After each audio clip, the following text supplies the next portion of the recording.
নমস্কার বন্ধুরা, কেমন আছেন সবাই? আজ আবার একটা রেসিপি নিয়ে চলে আসলাম, মটন রোসা। তো দেখতে থাকো কি কেমনভাবে রান্না করি। কড়াইটা গরম করে নিয়েছি, কিছু মশলা ভেজে নেব। গোটা জিরে ভেজে নেব,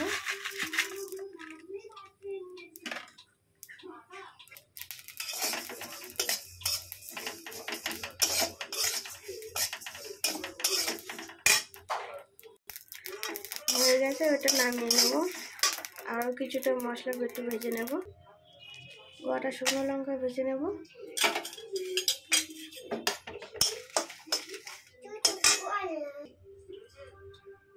গোটা ধনে ভেজে নেব,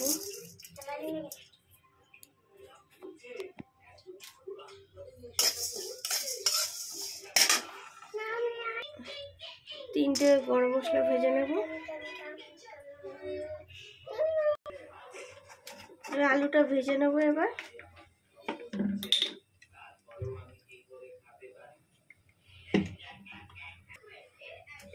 দিয়ে দেব,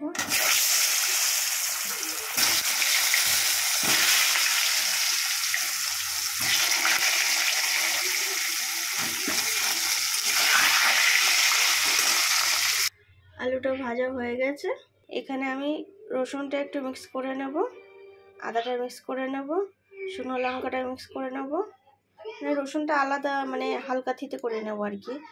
আর আদা, শুকনো লঙ্কা আর জিরে গুঁড়ো ওটা ভেজে গুঁড়ো করে নিয়েছি, একসাথে মিক্স করে নেব। ওই তেলের মধ্যে একটু তেল দিয়ে দেব,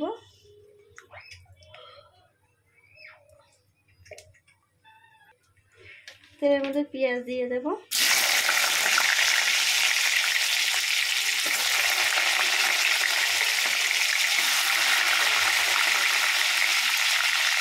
তেজপাতা দিয়ে দিলাম,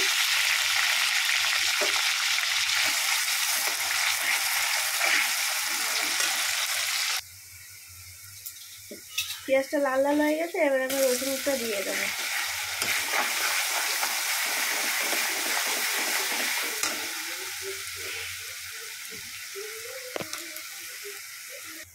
রসুনগুলো লাল হয়ে গেছে।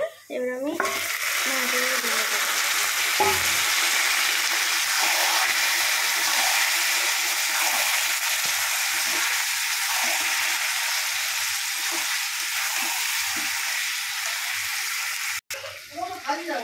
এই লবণ দিয়ে দেবো,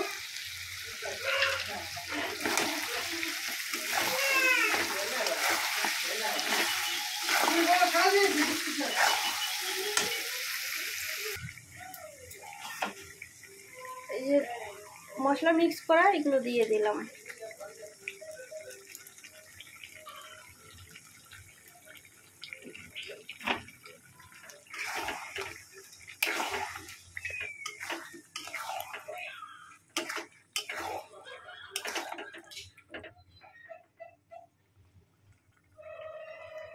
হলুদ গুঁড়োটা দিয়ে দিলাম,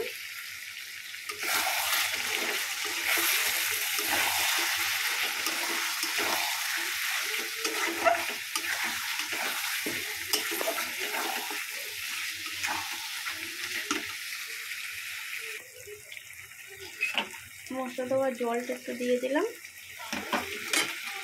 তবে একটা কথা বলি, মাংস কিন্তু অনেকক্ষণ ধরে কষতে হবে, যেহেতু ভেজির মাংস তো, সেই জন্য যত কষা হবে তত টেস্টটা আসবে বেশি। আর ভিডিওটা বড় হয়ে যাবে বলে আমি একটু অল্প অল্প করে দেখাচ্ছি, কিন্তু মাংস অনেক কষতে হবে। এই আলুটা দিয়ে দিলাম, ভেজে রাখা আলুটা,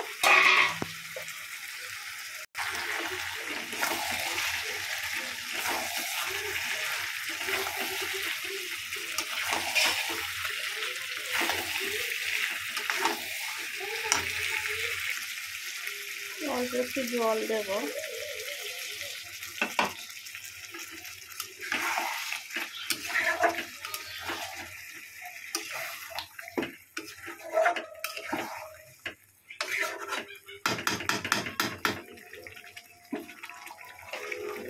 ঢাকা দিয়ে দেব। দেখবো এটা জলটা শুকিয়ে গেছে কিনা।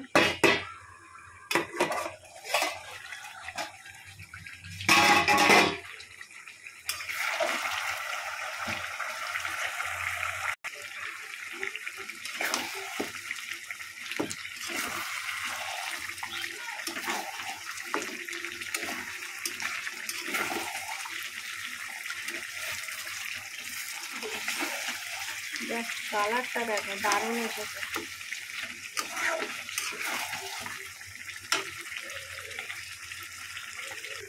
আমি একটু নামিয়ে কুকারে দেবো, তার কারণ সিদ্ধ হয়ে গেছে, কিন্তু আমার ছেলে মানে একদম শক্ত মাংস খেতে পারে না, একটু অনেক নরম করে দিতে হচ্ছে, এই জন্য কুকারে দেবো। করব এটা দারচিনি, 3টে এলাচ, এই যে লবঙ্গ নিলাম, এটা শিলে একটু বেটে নেব। কুকারের মধ্যে এই মশলাটা বেটেছিলাম এটা দিয়ে দিলাম, একটুখানি শুকনো লঙ্কার গুঁড়ো দিয়ে দিলাম, ভাজা জিরে গুঁড়ো দিয়ে দিলাম,